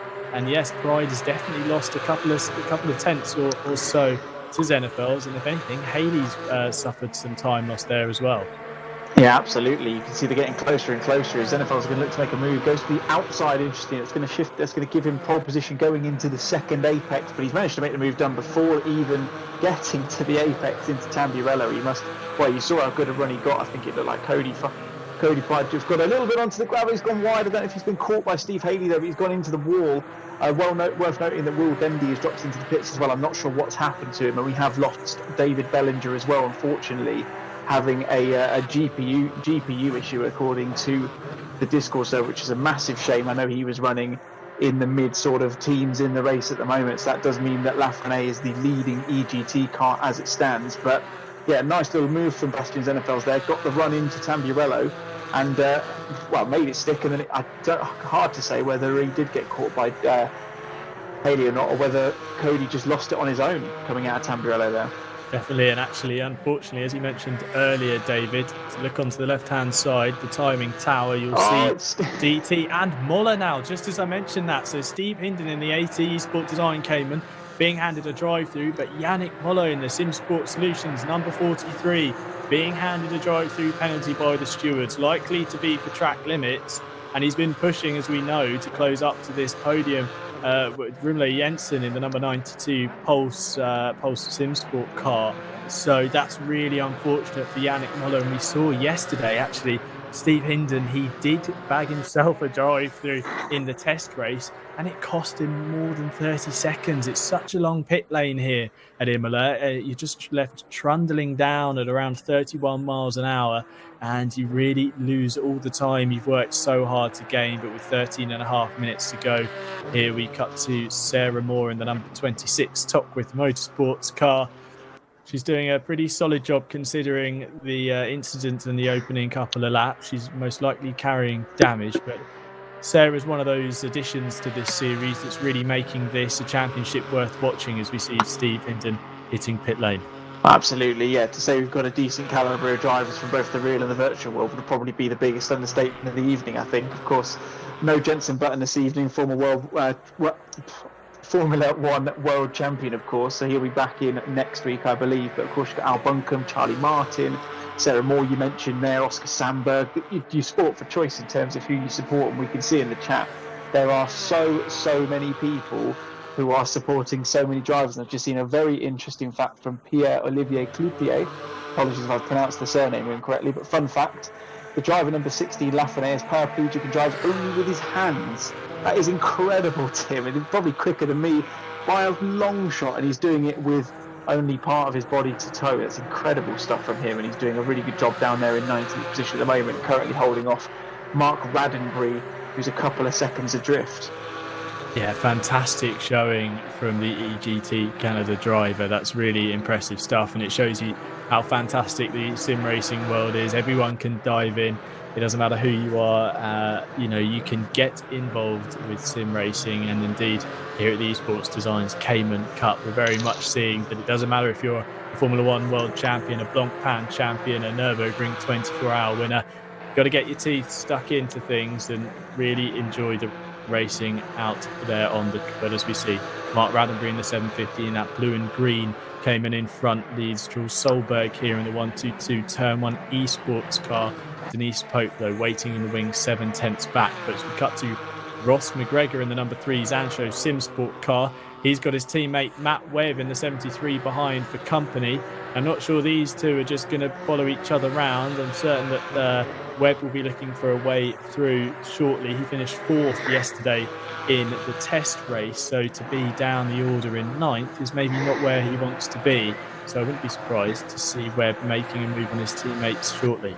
No, absolutely, and only a second or two ahead of them. I was obviously Matt Webb unfortunately getting a drive through there and got to catch the corner that would have done it. I don't know if he went a little bit wide going into Villeneuve or maybe took a little bit too much curb, but you're starting to see these drive-throughs drop tot up now.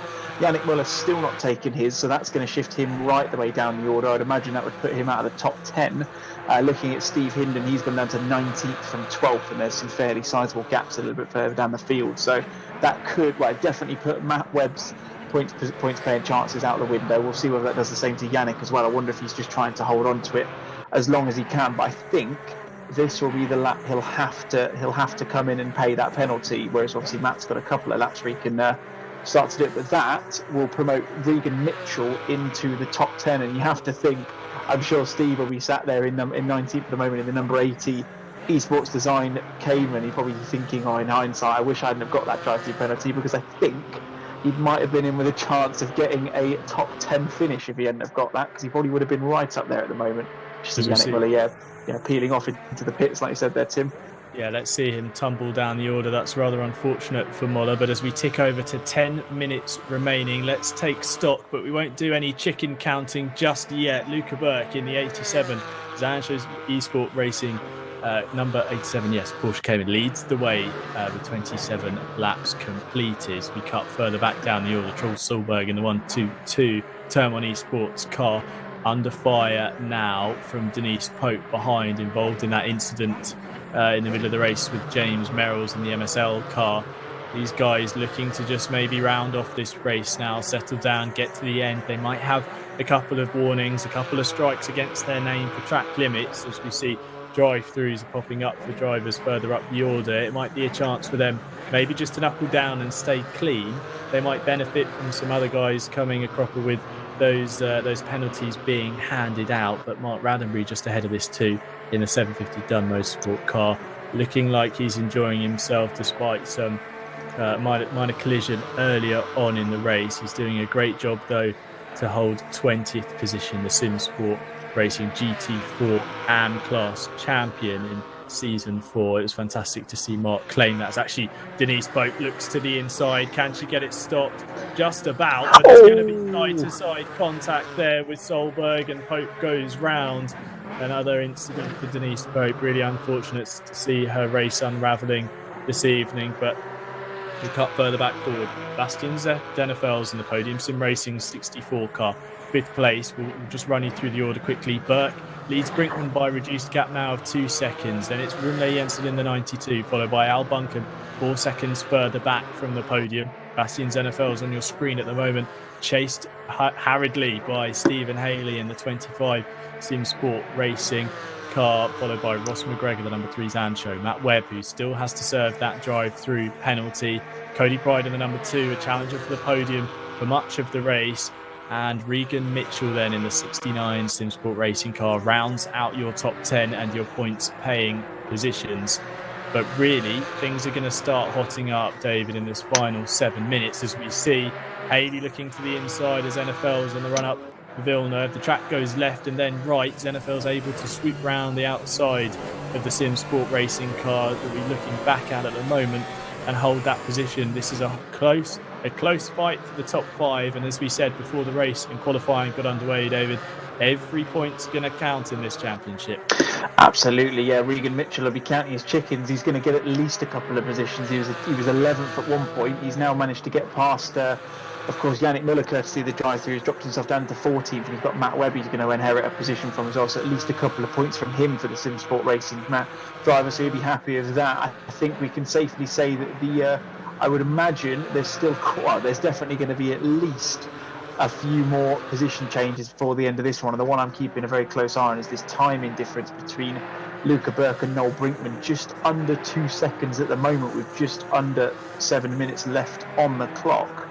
We're interested to see how many laps we're going to get in this race. I'd imagine there's probably 4 or 5 left to go. Whether Noel can get a chance to erode that gap even further remains to be seen. Does step out a couple of tenths on that last lap, so it does look like it's stagnating a little bit, but this battle between Zenefels and Haley is the one to watch at the moment. You can see Haley gets a good run out of the second of that, so as we go on board with Bastian Zenefels, we'll see what line he's going to take and see how much of a closing speed Stephen Haley's going to get onto the back of this Podium Sim Racing 64 car. It doesn't look like he's going to be anywhere near close enough. I don't know whether Steve is carrying any damage. He has been involved in a couple of incidents so far this evening. He's not going to make a move this time. I think that would have been a very interesting move had he gone for it, but Bastian Zenefels caught some of the sausage curves through Tambay earlier there, and it's given Stephen Haley a massive run out of there, and with a chance going to Villeneuve, can he get alongside? It looks like he will be. Lovely camera work from Steve Proudly in the moment in the background, and Stephen Haley's going on the inside into Villeneuve. What a move that is. Carbon copy of one of the moves we saw earlier. I think it was Jensen going down the inside of Zenefels earlier, and he's had the same move done to him twice by 2 different people, and what a move that was, Tim. I'm pretty sure Haley will be smiling away to himself as he climbs up now into the top 5 of this opening round. The Esport Designs Cayman Cup. Luca Burke leads the way. Brinkman, Jensen, Buncombe. Zenefels now just lost that position to Haley. We saw into Tamburello. Haley running slightly wide, through through Piratello on the run down to Aqua Minerali.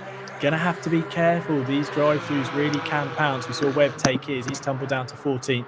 As we see Pride battling now with Dean Allen, I believe, for this final points paying position in P10.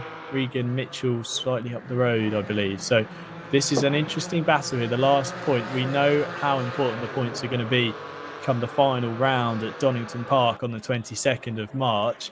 I don't think we're going to see the championship decided till the final minutes, the final 60 seconds or less in the final round there at Donington Park. But Pride just losing a bit of time to Dean Allen in front through the Variante Alta.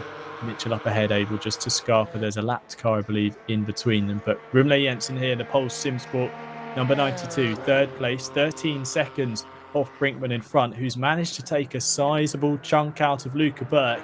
It's now down to 1.4 seconds.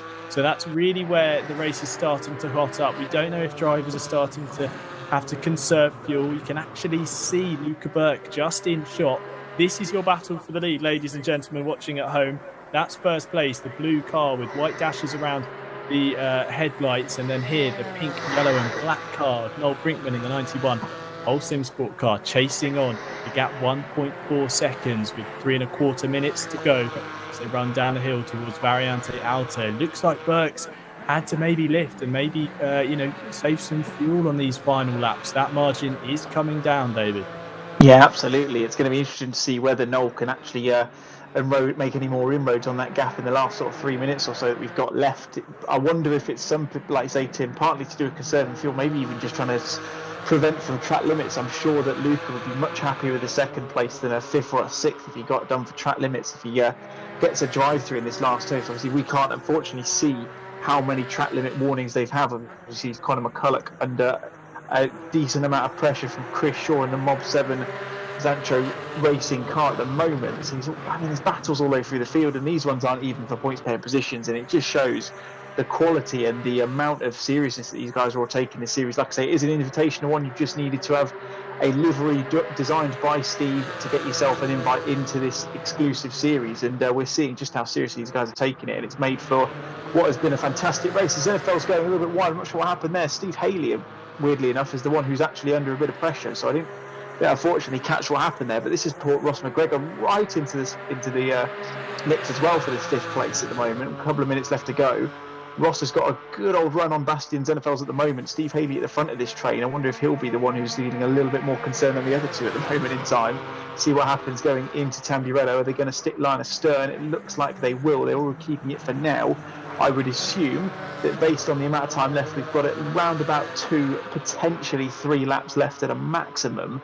So these guys, maybe they're just waiting for the last possible lap and then they'll make a move. But Ross McGregor all over the back of these two at the moment, and there's loads of pressure going on Steve Haley at the moment. Obviously, of course, Sideways Steve, if for those of you from the sim sport racing community will know that name well, but he's certainly keeping it on the straight and narrow at the moment, holding on to that 5th place by the skin of his teeth.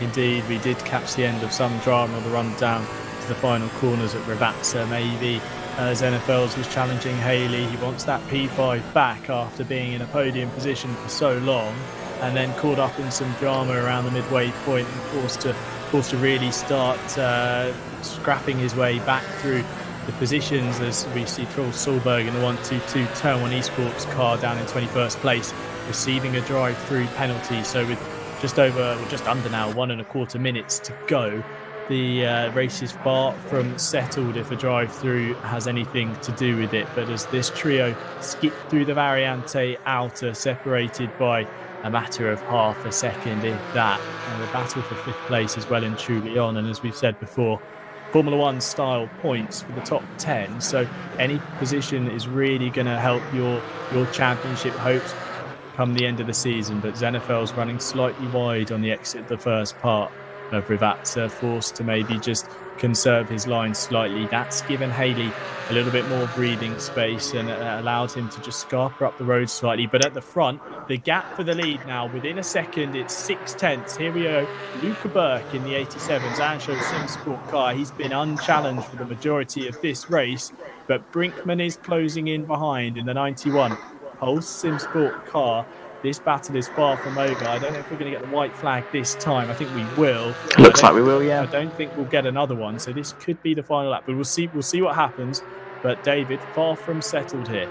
Absolutely, yeah. You can see the gap between them now. You can barely put a moment between them, and see white flag flies now. So we are out of time. So this will be the final lap. You would think that Noel Brinkman has probably got one chance now. He's not going to be close enough to get a run into Variante Alta. Still 0.6 of a second behind. He's going to hope that he gets a run on Luca Burke into the first of the two Ravazzas. Nice and clean for both of them there. Luca runs a little bit wide, but it looks like that would have been fine in terms of track limits, and it looks like he's just going to about manage that gap unless he has any sort of mistake or anything like that.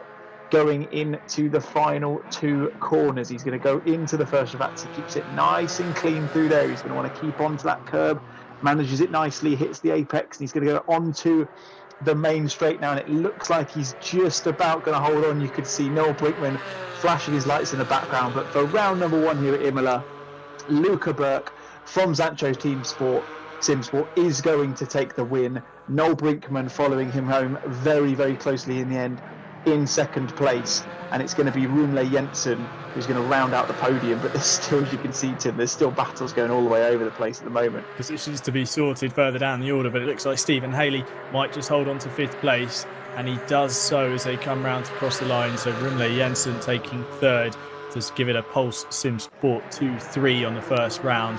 Then Alex Buncombe in the 23 Rocket Esports car, Stephen Haley 5th, Bastian's NFL 6th, Ross McGregor in 7th place in the number 3, a 10th and a half off taking 6th place away from Zenefels. Then Regan Mitchell in the 69 Simsport racing car. Yannick Muller struggling on the way through Ravazza for the final time. We saw him getting that wrong in qualifying, and he nearly lost out to Darrell Upton there on the final lap of the race.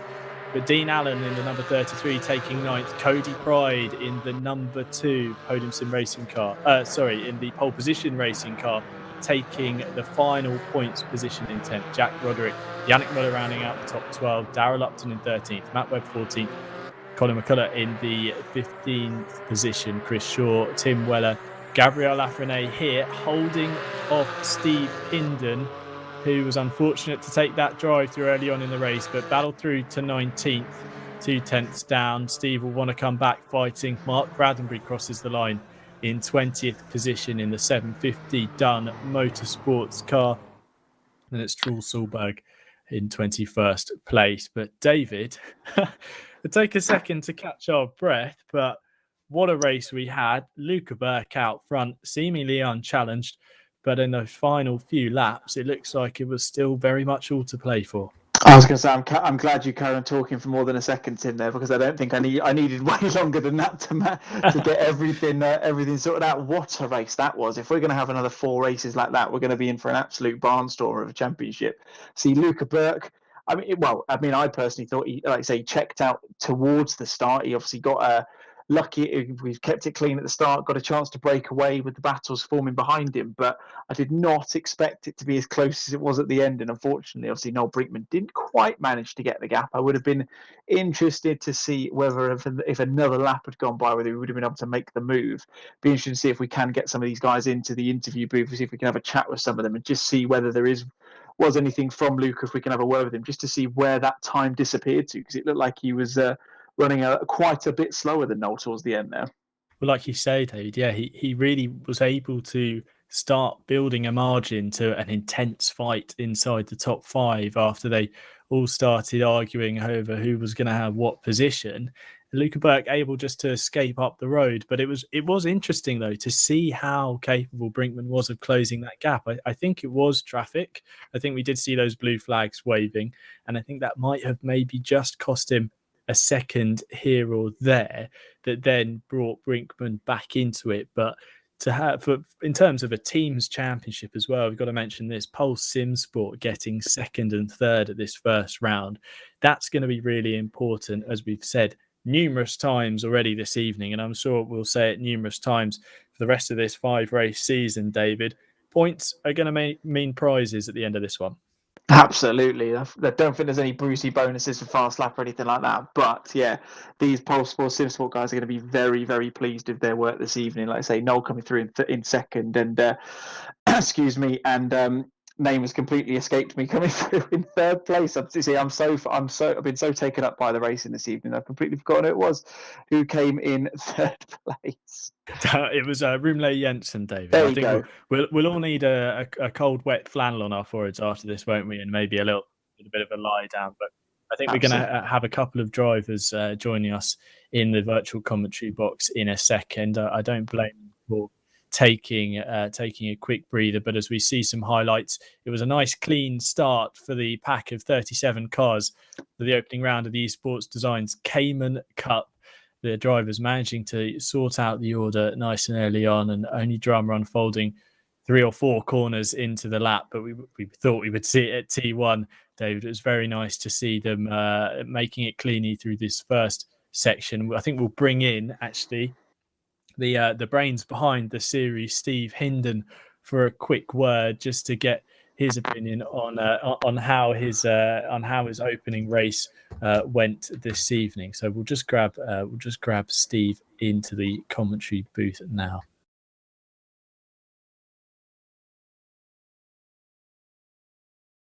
Hopefully we'll get word from Steve. I say that, David. I thought I set that one up pretty well. So here we go. We've got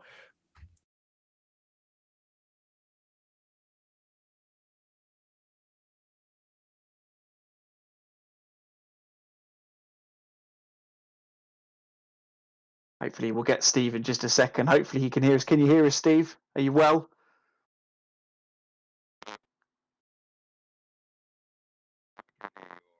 Oh, you can hear us. Fantastic. Lovely race, Steve. I'm sure you'll be very pleased with how that first race.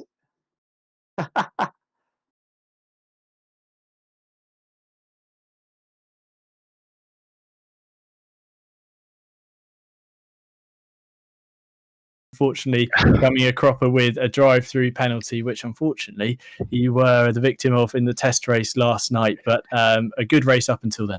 Yeah, I don't rub it in, Tim. Thanks, mate. Steve Hinden, the drive-through kid. Thanks very much. Yeah, I was doing really well. I was really pleased with. I think I qualified in like 17th because just the pace was so rapid, and I sort of managed to get myself up to about 11th. I think I was sort of fighting for at one point, and I was catching the guys in front slowly but surely. And where I was pushing so hard, yeah, track cuts and all that, should have learned in practicing, but never mind, eh? I'm not in it to win it. I'm just in it for the fun. In here for the fun, but it's also a series with your name on. Right. But sorry, just having I've got some voices in my ears. I'm hearing. I promise you. But yes, so obviously a season that you've, you're the mastermind behind. A lot of the cars on the grid, your liveries, first race, everything running smoothly. Did you? How do you feel? Going forwards, are you looking forward to the next 4 races ahead? Yes, I am absolutely. From my point of view, it was absolutely fantastic. I really enjoyed racing in it. I hope everybody else did. I just want to sort of say a massive thank you to everybody, including yourselves, for commentating and Steve for doing the broadcasting. Absolutely brilliant so far. Every driver that's taken part, thank you so much. It's been brilliant. Really, really has. Yes, I'm so looking forward to the Nurburgring. Fantastic, Steve. Thank you very much. And we'll move on to Stephen Haley, one of our SimSport racing drivers. Stephen, how was your race out there this evening? It looked like you managed to fight your way up into that top 5. Elbows out stuff there at Imola. Yeah, it was good fun. Qualified as well as I expected, considering the amount of practice I'd done for it. But I think to be able to fight with seasoned semi-pro sim racers such as McGregor and Matt Webb and whatnot, and to be able to fight with them was fantastic, because usually they can only see me in their mirrors. So it was fantastic. It was a really good race, and thanks to Steve for putting it on, and it was all good. So my pleasure. Like you say, Stephen, it was you had to fight your way up through the order. So is that something you'll be looking at next time, really tightening up that qualifying result? I think so. Yeah, I think I'll try my best to do better in qualifying. I think maybe a bit higher up, and then perhaps try to get my elbows out a little bit more in the first corner. I'm very I tend to be very, very tentative into the first corner, lifting off and braking slightly early, because you don't want to be the one that starts the massive first turn pile up. You don't want to be the first domino to fall, do you, Stephen? No, exactly. But I mean, it seems to be my downfall, as that, to be fair, because I do that, and every bloke and his dog comes past into the first corner, so I instantly drop a couple of places. But if you can get out there and you can fight and and have really good scraps, then it's going to be worth that. It's been fantastic. Brilliant. Well, thank you very much, Steve and Stephen. I look forward to seeing you next time out at the Nurburgring. Congratulations on your race result this evening. Thank you very much. And we'll look to in our second and third place finishers, Noel Brinkman and Rumle Jensen, in the 2 Pulse SimSport cars. We'll see if we can drop those guys in to the commentary booth in a second. These guys, well, Brinkman really was the man putting a challenge to erstwhile race leader Luca Burke, and actually Burke unchallenged at the end, but it looked like Brinkman might have been the man to stop that in those final few. There you go. Jensen and Noel Brinkman, the 2 Pulse SimSport guys. We'll start with Noel. Noel, a really exciting first round to kick off the eSport designed Cayman Cup. How was it for you this evening? And it looked like you were closing on Burke at the end there, and maybe would have been able to sneak the victory. Yeah, exactly. That was my point. I just wanted, or at least I had to have another lap, or like 5 more laps, then I could be a little bit closer to him. But all in all, I would say that was a pretty exciting race. It was the first race in the GT4s for me as well, so that went pretty well. Overall, had a little bit of a nudge with Bastion and the hairpin in the beginning, but then I think I made a quite good comeback race, and yeah, I almost had him. Almost had him. You say a couple more laps. I mean, what really brought that time down? Were you taking time out of him on track? Was traffic starting to play a part into your races? How did that margin begin to fall in those final 20 minutes? I think it was a combination of both, actually. I saw he made a bit of a mistake in that one corner, in the penultimate corner at some point, and quite gained on him there. But also the traffic counted a little bit into this. So yeah, it was a combination of both, actually. Stuff. Well, congratulations on your P2. We'll go over to Rune Jensen, who finished in third place to bring the Pulse Sim Sport 2-3. Rune, what a fantastic start to the season. It looked like you were very much in battle like your teammate in that side, that top 5. Your reflections on the race this evening? Yeah, it was an awesome event for the first race of the series. I mean, the qualifying just showed how close this field really is at the top, at least. It was like a few tenths and you could be first or 7th. And yeah, from that there on, I think it was just good hard racing. There's a few small contacts, but we went side by side all the time. And I mean, it was amazing. Amazing racing. We mentioned a few times on the broadcast that with 5 races this season and with Formula One style points being handed to the top 10, a third place finished really is nothing to shy away from. Points are going to matter at the end of this one. Yeah, definitely, especially with a field this strong. So like a third position will be really, really good this early because there's no guarantee for anyone to score like every race. I think consistency will be a very big factor, and it's going to be hard in this series. Thank you very much. And just one quick question. I don't want to sow this seed too early, but if you two are in a position for the championship, is it going to be every man for himself, or will it be making sure a Pulse Sim Sport driver ends up lifting the trophy at the end of this one? I mean, it's going to be close racing. But, it definitely will be, yeah. Yeah, it's going to be a fun one. Let's see what happens. Exactly. Brilliant. Well, thank you very much, guys, for joining us in the booth, and congratulations on your race result this evening. Second and third, Noel Brinkman and Rune Jensen from Pulse Sim Sport.